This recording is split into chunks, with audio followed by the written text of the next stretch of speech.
How are you guys doing? 3 ways narcissistic psychopaths and sociopaths set traps to exploit you.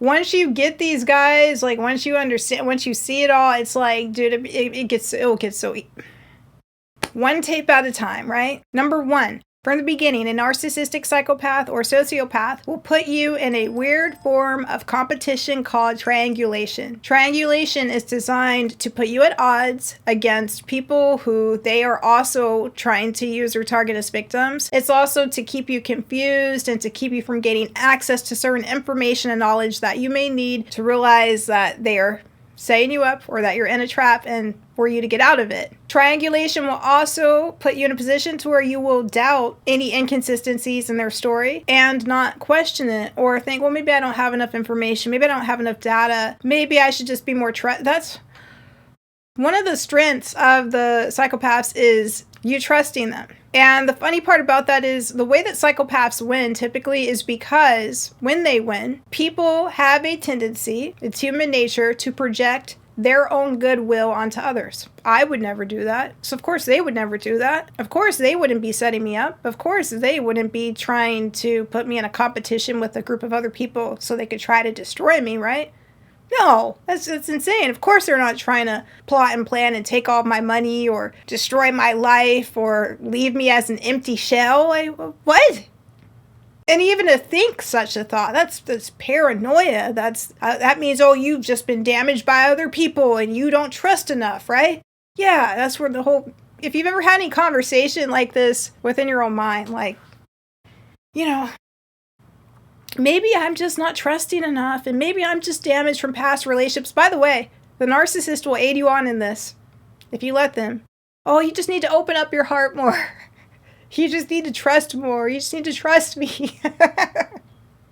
You just need to hear me out and listen. I know what you've been through. I've been through that as well. And, and I'm the one that you have to, I'm going to be there for you. Oh, goodness. Could you imagine the stuff that they say? I'm going to be there for you. I'm going to show you the love that you deserve. Oh, Lord.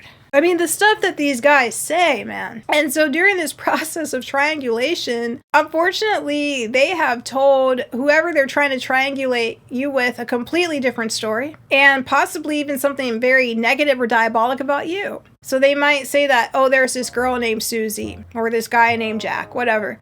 And they have a lot of problems and, they're into some stuff that I don't agree with and, basically painting them in a negative light. And don't accidentally say, you might say, well, then why are you friends with them then?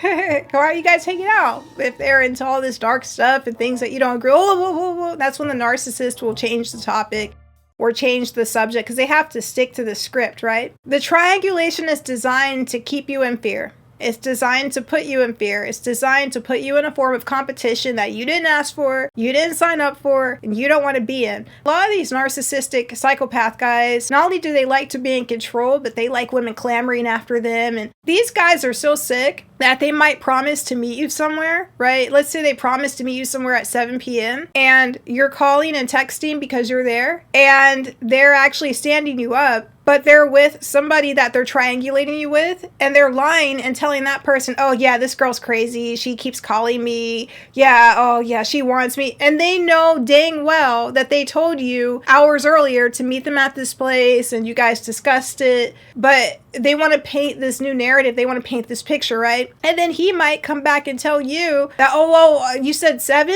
Oh no, we said 9. What do you mean 9? That's the gaslighting. Oh, I'll be there at 9.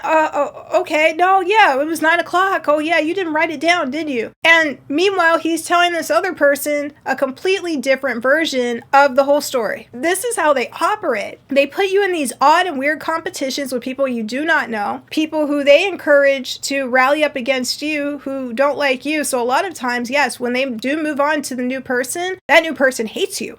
Somebody you've never met before, and you might even hate them. Let's go through a few things they might say. They might say that the woman who they are triangulating you with, we're talking about relationships right now. We'll get to the coworkers and stuff like that in a second. They might try to say that she uses men for money. That's a big one. They might try to say that she practices the dark arts and she does weird stuff that they're not into. They might try to say that this is a big one, that she's a substance abuser and that, she's struggling with that, and they'll make up something, right? Meanwhile, when they're with her, they're saying something about you that may or may not even be true, or they're making it sound completely different than how it is, right? They're pitting you guys against each other. And so when he leaves you for her, you're going to think, oh, she just got him on drugs again. She just got him on substances again. She knew that he was fighting with that. Or, oh, she used witchcraft on him. Or she's just trying to use him for his money and he doesn't understand. They're doing that on purpose. And again, when he's with this new person, he's telling them all kinds of crazy stuff about you. Again, trying to put you in this love competition that you did not ask for. They're weird. If it's a coworker, he might complain that the last employee that he had, they didn't want to come to work. They didn't appreciate him, that he paid them so much money and that he did all these things for them, or she did all these things for her employees, but they just weren't grateful. And you're like, oh, those people don't want to work. Those people don't appreciate a good thing when they have it. That's what they're trying to do. They're trying to put you in this predicament. They're trying to paint you in this box and in this situation where you're like, I'm not like that, and those people are wrong. Those people are lying. It's because they don't want you to find out the truth. They don't want you to find out the truth about who they are. Remember, the goal of the narcissistic psychopaths and sociopaths is to divide and conquer. That's what triangulation is used for, so they can cover up their tracks, so they can remove any inconsistencies, so you'll doubt your logical thought processes, so you'll not doubt them, so you'll accept what they're saying is true, and so you will hate whoever has come up against the narcissist or dislike them, and you won't get to the story in time before it's too late, and then you'll realize later, oh no, that lady was telling me the truth, or those employees were telling me the truth, or that person was telling, but it's too late. Another example of triangulation would be a guy, if you're in a relationship scenario, might say, oh yeah, there's this lady. Yeah, she's really attractive and she's very beautiful, but she has issues with substances and, I'm not into that stuff. And, I'm all about health. And we're like, okay, well, why are you talking to her then? Right? Oh, her name is, they'll tell you her name and they might even show you a picture, and they're trying to provoke insecurities in you. They're trying to get you to want to defend and compete for it's weird. So if you see triangulation on a first date, that is a telltale sign that you're dealing with a narcissistic person and possibly a narcissistic psychopath or sociopath. Also, keep in mind, very important, it is extremely common, especially nowadays, for a narcissistic psychopath or sociopath to refer to their ex as a narcissist. That is because they are acting as wolves in sheep's clothing. And they may even come up with a story of what they claim the ex did to them, but that's actually what they did to the ex. And if you start asking questions, it'll start to come out. But you got to be careful asking too many questions, because again, if they catch on that you're on to them, it can get a little, This is a very common ploy because psychopaths and sociopaths are always looking for the most up-to-date information so they can increase their techniques, increase their success rate, and increase their ability to overcome your vulnerabilities, your objections, and to infiltrate.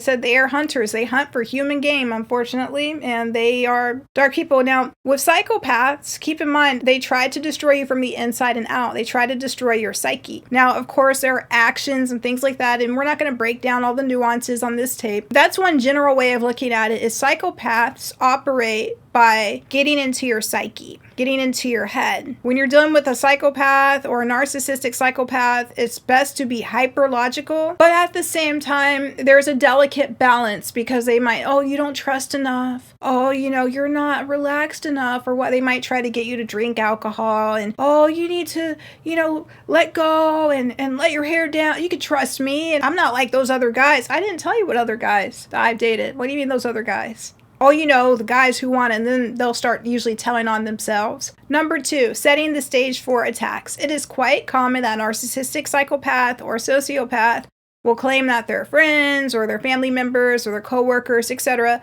wanted too much from them. And the goal is to get you to lower your expectations and to expect less. Oh, I won't ask for that. Don't worry, I won't do that. So for example, let's say you're on a date with a narcissist. They may claim that their ex wanted way too much time and wanted to know where they were at all of the time, and their ex didn't trust them enough. And they want you to say, oh, I'm not like that. I trust the person that I'm with. You shouldn't trust them right off the bat, right? But that's not what they want you to do. They want you to say, oh, I wouldn't do that. I would trust you. I wouldn't ask you where you're at. I wouldn't, wonder if you're gone, what's going on. I know that, you have to be able to trust men these days. And they're going to be like, yeah, perfect. It's because they were cheating on her. And more than likely when the ex was asking questions, they were very practical, logical questions. But they want to set the stage so they can later on gaslight you. So later on, if you're like, hey, you disappeared for a few weeks or a few days or what happened? That they could say, oh, you're being like my ex, or oh, you want to know where I'm at all the time. Oh, you don't trust me, Or they might claim that their former employees wanted way too much from them, and that the employees wanted too much money and didn't want to work overtime, and that was a major issue. And the truth was, they wanted their employees to work during holidays, birthdays. They would tell their employees they would have the day off and then expect them to come in. They would want them to work all hours of the night. I mean, there are things that they're not going to tell you, but they want you to say, I would never do that. I'll work overtime and any day that you want. I'm not going to ask too many questions. Again, they're usually going to create some type of exaggerated story about how they spoiled their ex-partner, how they gave them everything, they paid for everything, they paid all of her bills, they were this wonderful partner and she wanted too much and now they've got to hold back a little bit. And you're like, yeah, I would never ask for too much. Okay, they're trying to set you up to not ask for anything at all. If it's a job, they might say, oh, the employees wanted way too much money and they gave them too many raises too soon, etc. And they gave them, so now they've got to put in a waiting period and give them low wages. And essentially, you might accept the job thinking, oh, I'm going to work hard. I'm not going to ask too many questions. And I'm going to trust that you're going to give me a proper wage, in the right time, etc. Again, they're just trying to set you up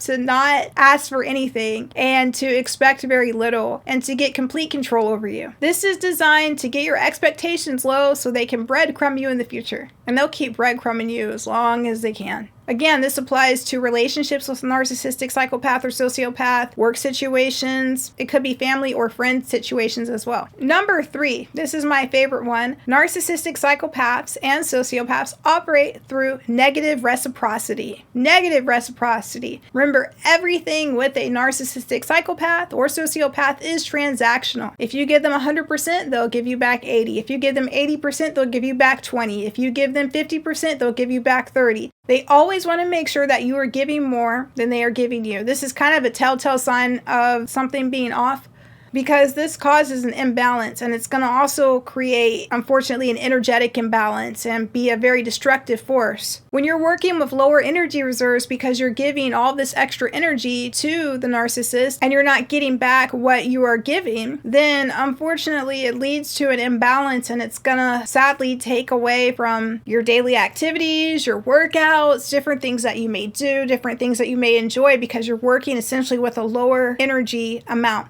Reciprocity is pretty much mutual exchange. I say hi, you say hi. I give you $1, you give me $1. I scratch your back, you scratch mine. That kind of a belief system. It's a natural thing that humans do when they're in healthy relationships. But when you're in a relationship with a narcissistic psychopath or sociopath, there is not going to be a balance, because again, everything with them is transactional. Everything with them is transactional. So if you give them 100%, you're there on time, you're giving them a lot of emotional support, etc. However this translates, whatever you're giving, they'll give you back much less, because for them, the relationship is transactional. They want to be able to put the minimal amount of time, effort, and energy into you and get the maximum out of you. And that's how they operate. And once they kind of have you on autopilot, giving to them, and they don't have to give you anything, they move on to the next one. They set that one up, then they move on to the next one. They set that one up. Their goal, if they're in relationships, is they want to have multiple people calling them, texting them, where are you? And, oh, hang out, come on. They want all of that extra attention. Same thing with coworkers. If they're an employer, they want a lot of people clamoring to want to work for them and begging for a job that's going to be probably really crappy. They are, again, narcissistic psychopaths and sociopaths are on demon time. Narcissistic psychopaths and sociopaths are energy harvesters. Remember, the more energy you give them, the less you're going to have for your own activities, for your own day-to-day things, because they're not going to give you anything back. Their goal is to give you back as little as possible. You're going to find that you're operating with lower and lower and lower energy levels. Unfortunately, you might find that you look more disheveled, that it's harder for you to get up and go and do things that you normally enjoy, like going to the gym or picking up the children from school if you have children, or doing activities that you once loved and enjoyed, etc. Everything's going to be harder because you're giving. Remember, any emotional energy you spend and you give to a narcissistic psychopath or sociopath will be wasted. Their goal is to siphon your energy. They want to siphon as much energy as possible, and they want to control you.